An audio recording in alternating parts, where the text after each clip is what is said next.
Ana Tilim. Yazan Refat Çaylak. Vatanımda ana tilim doğdu, östü külledi. Bu topraktan kuvvet alıp gürledi. Bu toprakta tamır attı, pıtaklandı, dallandı. Bu toprakta heybetlendi, şekerlendi, ballandı. Bu toprakta dalgalandı, bu toprakta beslendi. Bu toprakta silahlandı, bu toprakta süslendi. Topraktan sürgün oldu, kaytıp geldi gayrıdan.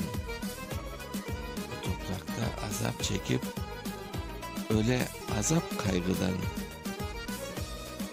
İmdat, imdat diye gece gündüz çılay o. Bu toprakta göz önünde başka tilde döne o. Ana tilim, baba tilim, yok men seni öttürmem. Men tilimni bu topraktan hiçbir vakit sildirmem. Okuyan Mustafa Şamsa.